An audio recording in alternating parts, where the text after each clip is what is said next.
Bonsoir, bienvenue dans votre journal. Nous sommes le jeudi 17 janvier 2019. À la une de cette édition, le grand débat national se met en place à Mayotte. Il fait suite à la lettre du président de la République dans laquelle il définit les grandes orientations de cette consultation populaire. Alors que les Gilets jaunes s'apprêtent à organiser l'acte 10, le gouvernement espère que ce débat va permettre de calmer les choses. À Mayotte, la référente du parti La République En Marche et le directeur de cabinet du préfet sont tous les deux sur le pont afin que les Mahorais expriment leurs doléances. Le point dans ce sujet avec au montage Daniel Deragakura. Un an et demi après son élection, Emmanuel Macron doit faire face à une gronde populaire qui attaque directement la politique menée par son gouvernement. S'il a été élu démocratiquement, force est de constater que son programme ne plaît pas au plus grand nombre. Pour la référente du parti La République En Marche à Mayotte, le grand débat national prouve que le président de la République sait écouter les Français. On a souvent reproché aux présidents précédents et autres de ne pas respecter leur programme. Donc Emmanuel Macron se base sur un programme pour faire les mesures qui ont été faites jusqu'à maintenant. Il s'est rendu compte, parce qu'avec la contestation populaire, que justement certaines mesures n'étaient peut-être pas forcément accueillies comme il l'entendait, comme il l'aurait espéré, parce que quand on fait un programme, on se dit que qu'on a été élu, c'est que les gens l'ont adopté. On est bien d'accord. Voilà. Donc du coup maintenant, en se rendant compte que certaines personnes ont du mal à suivre, moi je trouve que c'est louable pour lui. Il aurait pu justement aller jusqu'au bout et nous dire écoutez, c'est pas grave, je fais ça comme ça, mais il a pris en compte, sans pour autant dire qu'il a mis le frein sur ce qu'il va faire. Mais on va maintenant prendre en compte les contributions de la population, parce qu'aujourd'hui, mettre en place un programme qui ne porte pas ses fruits sur les personnes qu'il vise, je trouve que ça serait un peu dommage. Face aux milliers de personnes qui se mobilisent depuis plusieurs semaines, le président de la République n'a eu d'autre choix que de lancer un grand débat national qui doit permettre aux Français de donner leur avis sur différents sujets qui les concernent au plus près. Pour ce faire, plusieurs supports vont être mis à la disposition de la population. Il y a un site internet sur lequel effectivement vous avez la possibilité de contribuer, et puis les contributions qui seront recueillies en mairie ou par différents acteurs, quels qu'ils soient, puisque c'est à la fois les mairies, mais ça peut être aussi les partenaires sociaux et économiques, ça peut être des associations qui peuvent se lancer dans la rédaction de ce débat. J'ai déjà quelques citoyens qui m'ont expliqué que oui, ils allaient faire une réunion d'initiative locale prochainement pour se lancer dans ce grand débat. Donc ça peut être, je dirais, tout le monde. Après, effectivement, la contribution, elle peut soit se faire via Internet et le site granddébat.fr, ou au contraire se faire envoyer à la préfecture ou autre part. Et évidemment, on se fera le relais de ces envois de contributions. Les maires vont jouer un rôle essentiel durant ces 2 mois de débat. À l'heure où le fonctionnement de la démocratie est remis en cause, cette initiative doit permettre à tous les Français de ne plus être uniquement des électeurs, mais bien des citoyens à même de décider de leur avenir. L'échec de notre démocratie, je ne sais pas s'il faut le dire comme ça. En tout cas, c'est un retour vers le citoyen. Un retour qui, pour moi, doit être appuyé, doit être salué vers le citoyen. Parce que moi, si je me suis engagée auprès de la République En Marche, c'est parce qu'on nous a dit que la voix des citoyens va compter.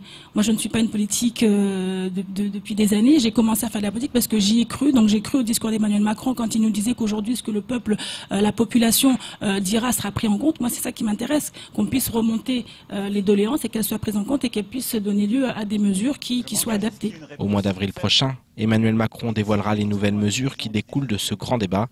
D'ici là, la fronde risque de perdurer dans un pays où le décalage entre la population et la classe politique ne cesse de grandir au fil des décennies.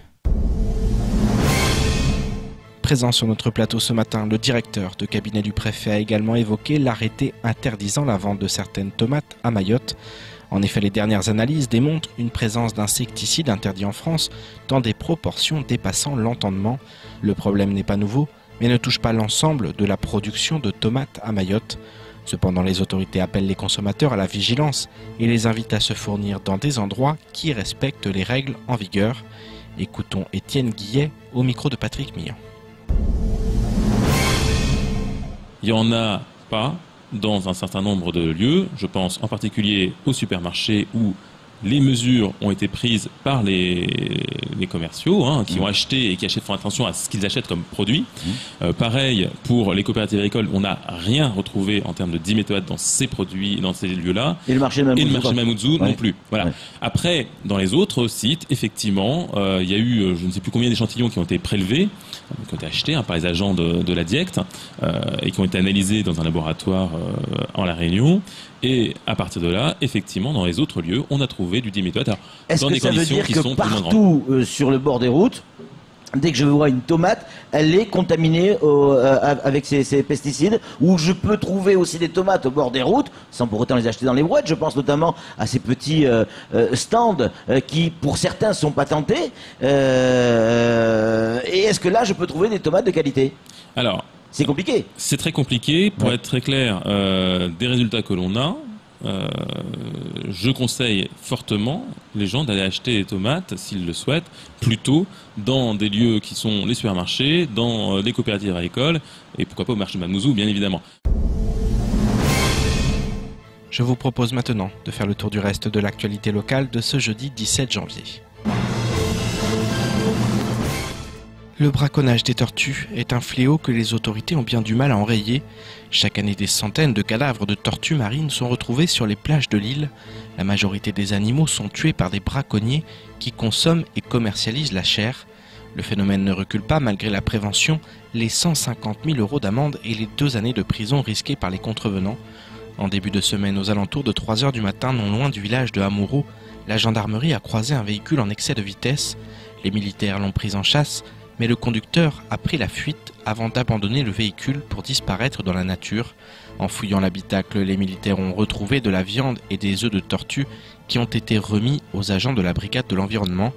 Une enquête a été ouverte pour retrouver le fuyard et déterminer si ce dernier ne fait pas partie d'un réseau organisé. La fièvre de la vallée du Rift est une maladie infectieuse qui touche principalement les ruminants domestiques, bovins, ovins, caprins, mais peut occasionnellement contaminer l'homme. Depuis le 22 novembre 2018, 5 cas humains ont été signalés à Mayotte.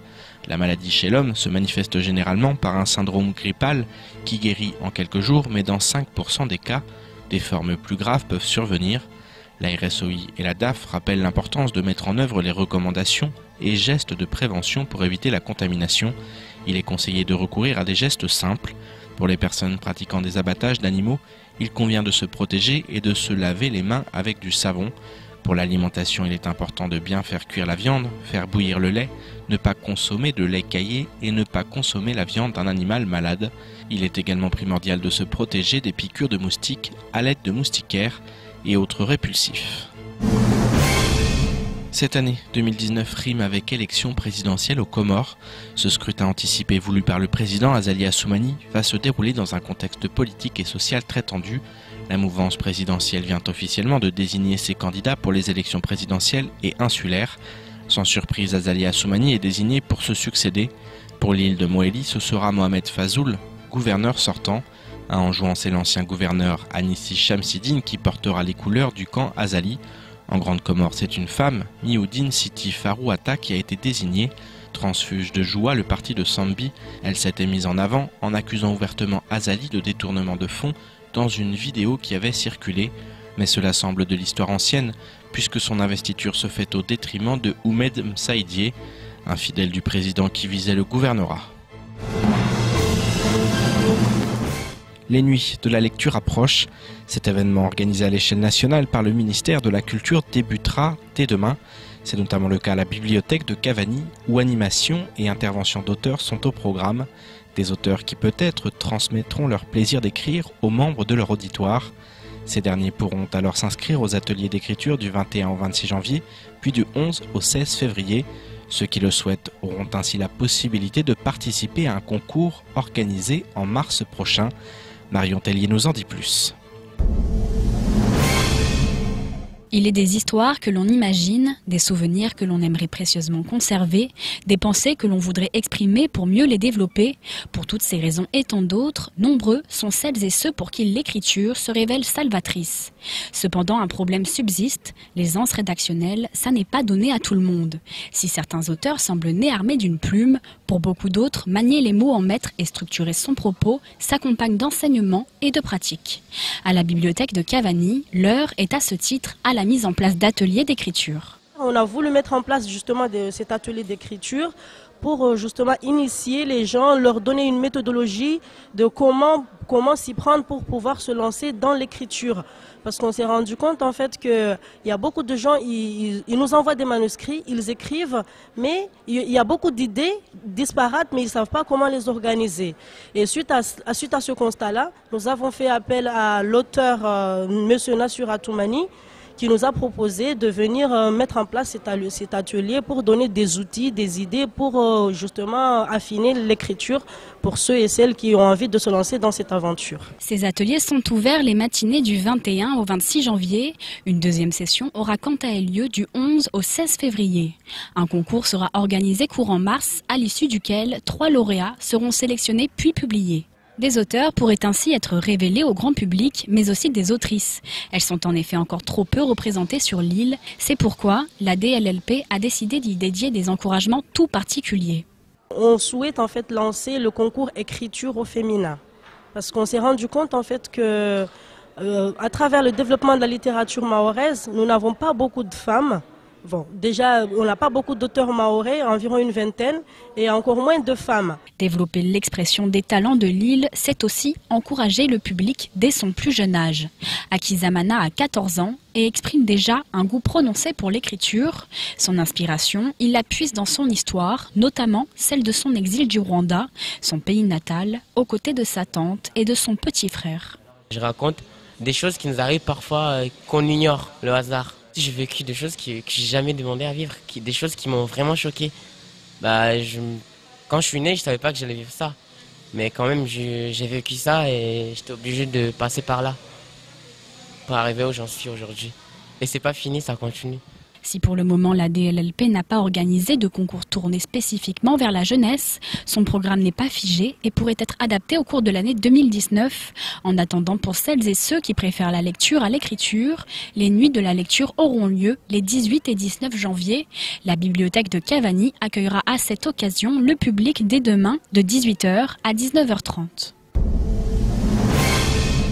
C'est ainsi que s'achève ce journal. Tout de suite la suite de nos programmes. Bonne soirée, à demain.